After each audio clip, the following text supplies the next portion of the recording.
seated. Good morning and welcome to the JMA Wireless Dome. It's a pleasure to have you all here today. Before I begin, I'd like to acknowledge with respect the Onondaga Nation, firekeepers of the Haudenosaunee, the indigenous people on whose ancestral land Syracuse University now stands. As you can see from looking around the dome, a lot of work is underway as part of its continued transformation, and with just over about a month to go until the first football game, that work continues in earnest. And that's why we've brought you all here today. In just a moment, you will hear from Syracuse University Vice Chancellor for Strategic Initiatives and Innovation, Mike Haney. Following the Vice Chancellor, we'll have remarks from Syracuse University's Senior Deputy Athletic Director, Herm Frazier, Assembly Member William Magnarelli, and we're fortunate to have the speaker here with us as well, New York State Assembly Speaker Carl Hastie. Again, thanks for being here. It's now my pleasure to invite the Vice Chancellor up. Thanks, Sarah. Let me add my welcome on behalf of Chancellor Kent Subwood, the entire Syracuse University community. Thanks for joining us today at the JMA Wireless Dome. I would like to, as Sarah did, first recognize Assemblyman and proud Syracuse University alum Bill Magnarelli for driving this really important initiative that we're here to announce today. Thanks to Assemblymember Al Stolpe also for joining us and for his continued support of both the university and the Central New York community. And of course, I would like to extend a warm Orange Nation welcome to our special guest, the 100th Speaker of the New York State Assembly, Carl Hastie. Speaker Hastie, we're deeply appreciative of your leadership on this issue and glad that you're here to celebrate with us today. The JMA Wireless Dome really is an iconic venue, not only for our campus, but for all of the Central New York community, and indeed for all of New York State. And that's why funding being provided by the state and to support and advance the ongoing transformation of the JMA Wireless Dome renovation is so critical to us. For more than 40 years, the Syracuse University Dome has been a catalyst of economic activity for this region and across the state. Each year, more than 935,000 visitors attend events at the Dome, and those events include concerts by some of the world's top performers. The speaker was mentioning, Prince in a concert here where it was a Purple Rain, right? Purple Rain video shot here, but college and professional athletic competitions, entertainment, family entertainment. The Dome also hosts statewide high school sports contests, athletic events, band competitions, countless other community activities. And as a year-round venue, particularly because of the renovations that we've done in recent years, Dome operations contribute more than $240 million in income to the Central New York economy and support more than 5,000 local jobs. And enabled by support from New York State, we're able to both continue and accelerate the modernization of this iconic venue, enabling the region to compete for opportunities that previously, candidly, we couldn't compete for, to host national and regional events, concerts, athletic competitions, and can compete for decades to come. So I'll close my remarks by where I began, by thanking our elected leaders and community leaders who are here with us today and some who are not able to join us today for their support of this important initiative. So with that, thank you, and I think I'm going to welcome our Deputy Athletic Director, Herm Frazier. Thank you, Mike. And I think this audience should also appreciate all the things that Mike Haney and his office has done, along with Sydney Johnson from Government Relations. So how about a round of applause for Mike Haney? Let me also say good morning. And this is really, really a great time to be a member of the Orange family. And as I state that, I know as I look around, we have some of our coaches are here. And this time of the year, our coaches are so busy, people have no idea, because they're trying to get prepared for the upcoming season and bring in additional quality student athletes. I was kind of noticing when Mike talked about Prince and Purple Rain, Felicia was over there shaking her head because she was probably here for that particular event. But let me introduce our coaches. Again, Felicia Leggett Jack, her banner is up here. She's come back. She's transformed our women's basketball program We really, really appreciate all the things that you've done. And so, how about a round of applause for Felicia? Let me also acknowledge Adrian Autry. Adrian, thank you for the things that you've done thus far with your program.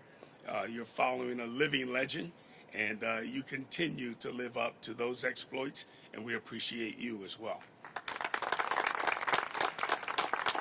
Again, a guy who's competed here, and it's interesting because all three of these individuals are alums of this institution, and it shows you that Syracuse has an opportunity to be able to keep its own and keep them here within the fold. Gary Gate, wonderful lacrosse coach. He served previously on our women's staff, and now he's the head guy for our men's staff, and he's doing terrific things with that particular program as well. Thank you.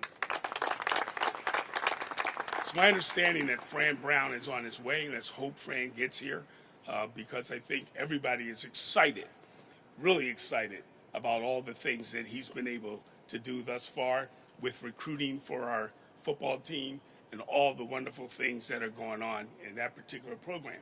But I think the other thing that people need to also be noteworthy of, not only is Fran bringing in quality student athletes for that particular program, but he's bringing in quality student athletes with good GPAs. And that's the other thing that every single one of these coaches stand for. They stand for not only bringing them in for a competition, but also making strides in the classroom to make them better citizens as they represent this institution. On behalf of our coaches and student athletes, I salute Carl Hasty. Thank you, sir. Thank you for everything that you've done for us. Assemblymember Bill Magnarelli, thank you again for all the things that you have done. Today's announcement amplifies the cooperation between our elected officials, Syracuse University, and more importantly, our athletics program. The JMA Wireless Dome is a pillar of the community, and we continue to improve upon this great venue. I would also like to welcome in that regard Steve Herron from JMA. Our partnership with JMA has been an asset for the Dome as we try to make improvements all along. The JMA Wireless is home to Syracuse Athletics, but it's also host to several community events, high school events, band days, concerts, NCAA events, and state competitions. This is the community, the city, the state, the county's venue. It really is in many ways. And again, today's press conference once again shows that there's great synergy between Syracuse University and our elected officials. And I saw out of the corner of my eye, Fran Brown walked in. I just talked about you and all the wonderful things that you have done for our program. We appreciate you, Coach. We appreciate it. And we look forward to the season when we kick it off, and that's the reason we gave you 7 home games. I'm sure you'll enjoy that. And so as I depart the podium, at this point in time, I'd like to bring up Assemblyman Bill Magnarelli. Well, thank you very much. This is a real pleasure to be here. And first of all, I'd like to thank everybody at Syracuse University, Vice Chancellor Haynes and Herm, the coaches. That's kind of like a dream to stand here with all of the coaches at an event. And I've been to all of your events. I mean, not every single game, but I have been to many, many, many football, basketball, lacrosse, women. It's exciting. It's just exciting to be a graduate of Syracuse University Law School. It's just so many memories that come back, and to think that you have an opportunity to do something not only for the university but for the community is sometimes overwhelming. And so I really appreciate everything, Mr. Sala, for all you do with all of the facilities here. Not an easy job, is it? I remember you with hair? No, not really. Anyway, It's really amazing to be here. The JMA Wireless Dome, fantastic. It wasn't always easy to make sure that the monies were there. I know the speaker knows how hard it is to make sure everybody is happy in the assembly and across the state on many different things, but it only goes to show how important Syracuse is and Syracuse University is to Central New York and what we're trying to do.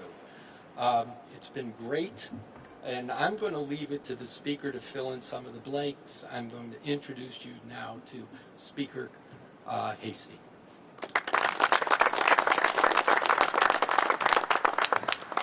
Thank you, Bill. I came here about 9 years ago when I was the first year being speaker, when I told people when I became speaker, since I'm a guy from the Bronx and I considered anything north of Westchester County to be upstate New York. So this was my first tour, was here in Syracuse. The first leg on the tour was here in Syracuse. And I think we were in the president's office, and I said, Bill, I want to see the dome. And again, one of the reasons why I wanted to see the dome was because I am the world's biggest Prince fan. My daughter hates to say this, but she and Prince share a birthday. That's my baby. But I wanted to come and see, where Prince performed and made the official Purple Rain tour video. But also, why it's important, as Bill mentioned, during that year that we helped give money for the dome, because when I first came, I came through this pressurized place where you had to push doors and you had to worry about the air.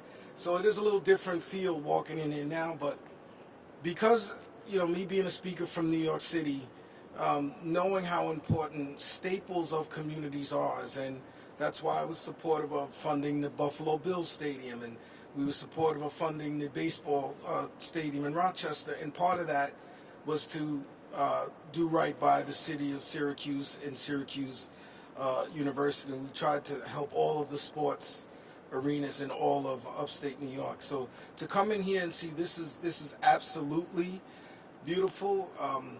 I'm not a Syracuse fan of any of the teams, but they are New York. But they are New York teams. So no, let me clean it up. Look, she's ice grilling me over here. But what I do try to root for the New York schools and the New York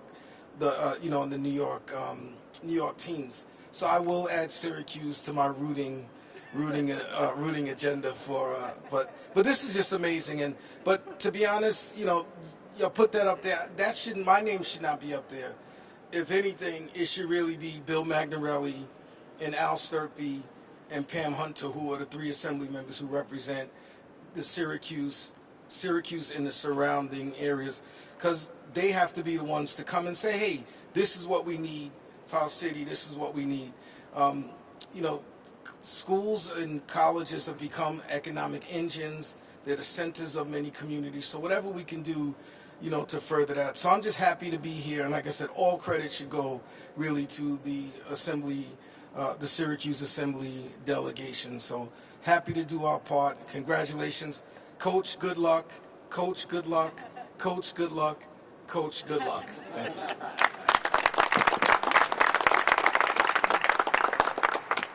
Thank you so much. And just some housekeeping. I know that there's a number of media folks in the room who would love to pepper Pete Salo with a whole bunch of questions about how things are going here at the Dome. That's not today, sorry.